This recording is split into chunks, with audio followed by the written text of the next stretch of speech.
Watching education classes में आज का टॉपिक है generations of computer.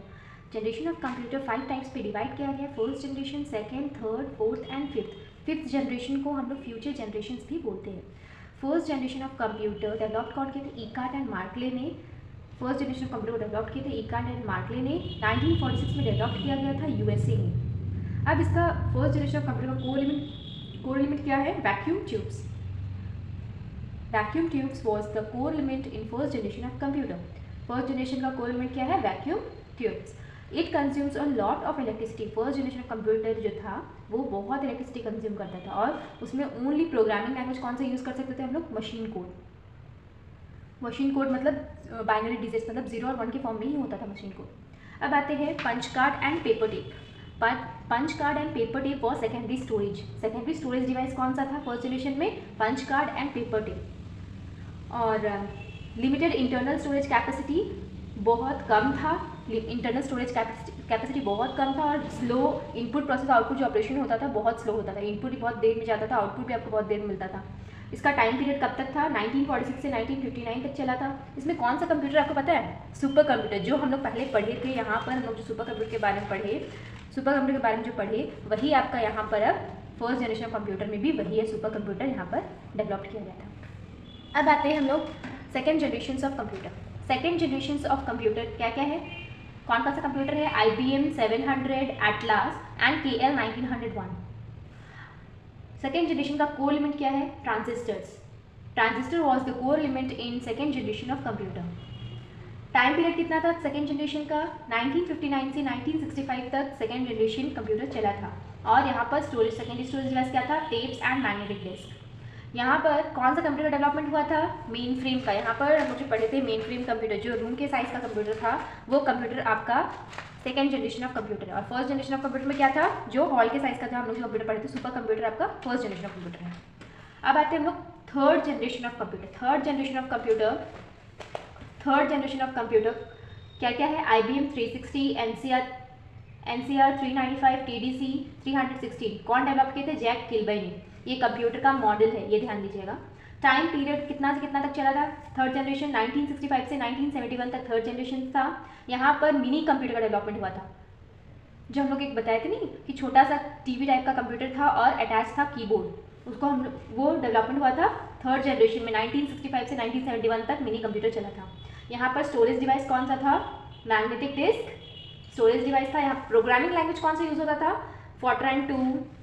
Fortran 2, COBOL etcetera, ये सब आपका प्रोग्रामिंग लैंग्वेज यूज़ किया जाता था। और फर्स्ट जनरेशन और सेकंड जनरेशन से छोटा था ये computer. Third generation of computer बहुत छोटा भी था।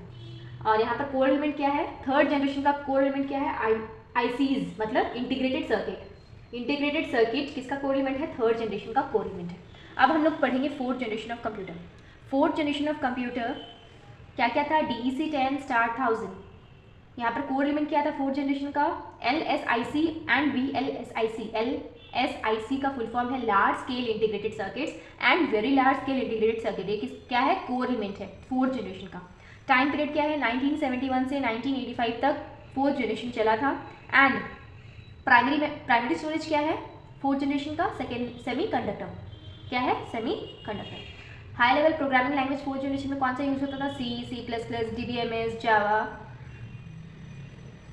और यहाँ पर कौन सा कंप्यूटर का डेवलपमेंट हुआ था? माइक्रो प्रोसेसर का यूज़ किया गया था। यहाँ पर फोर्थ जनरेशन में माइक्रो प्रोसेसर डेवलप किया गया था। अब आते हैं फिफ्थ जनरेशन और फ्यूचर जनरेशन। फिफ्थ जनरेशन को हम लोग फ्यूचर जनरेशन भी बोलते हैं। इसका टाइम पीरियड है फिफ्थ जनरेशन ऑफ कंप्यूटर क्या क्या था? Desktop, laptop and palmtop. Desktop आप लोग जानते हैं जो हम लोग कंप्यूटर अभी यूज़ कर रहे हैं। लैपटॉप आप लोग देखे, एंड पामटॉप मोबाइल फोन्स या फिर टैबलेट्स।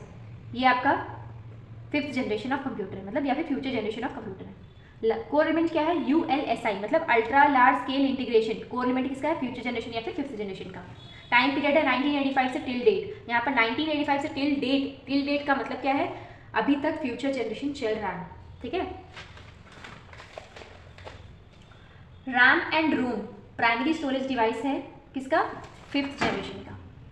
लैपटॉप, डेस्कटॉप, पामटॉप ये सब क्या है? किसका है? RAM and ROM primary storage device है। और HDD और SSD।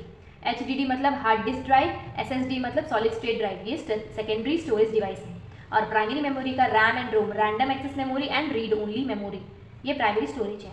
High level programming language कौन सा यूज़ होता है फिफ्थ जनरेशन में या फिर फ्यूचर जनरेशन कौन सा यूज़ होगा, C++, जावा, पाइथन, नेट, ये सब अभी हम लोग का चल रहा है या फिर फ्यूचर जनरेशन में चलेगा ही ये प्रोग्रामिंग लैंग्वेज। एट लास्ट हम लोग ये टेबल समरी कर लेते हैं। Generation, first generation of computer का कोर एलिमेंट क्या है, vacuum tubes and time period कब से कब तक चला था, 1946 से 1959 तक चला था। सेकेंड जनरेशन ऑफ कंप्यूटर क्या है, कोर एलिमेंट क्या है, ट्रांजिस्टर्स एंड 1959 से 1965 तक टाइम पीरियड चला था। Third generation of computer ICs, मतलब आईसीज का फुल फॉर्म क्या है, integrated circuits, integrated circuits core element है थर्ड जनरेशन का। टाइम पीरियड है 1965 से 1971 तक चला था। And fourth generation of computer LSIC and VLSIC, मतलब large scale integrated circuit and very large scale integrated circuits. Time period क्या है, 1971 से 1985 तक चला था क्या, fourth generation of computer. And fifth या फिर फ्यूचर जनरेशन ऑफ कंप्यूटर का कोर एलिमेंट क्या है, ULSI। टाइम पीरियड क्या है, 1985 से टिल डेट, 1985 से टिल डेट मतलब 1985 से टिल डेट मतलब अभी फ्यूचर जनरेशन चल रहा है। ULSI का फुल फॉर्म है अल्ट्रा लार्ज स्केल इंटीग्रेशन, किसका है, फिफ्थ जनरेशन का कोर एलिमेंट है। आज का टॉपिक यहीं तक था। आगे हम लोग नेक्स्ट क्लास पढ़ेंगे कंप्यूटर हार्डवेयर, इसके बारे में पढ़ेंगे। अगर आप ये चैनल में पहली बार आ रहे हैं तो लाइक कर लीजिए, सब्सक्राइब कर लीजिए ताकि आगे आने वाली नोटिफिकेशन आपको मिलती रहे। Okay, bye bye.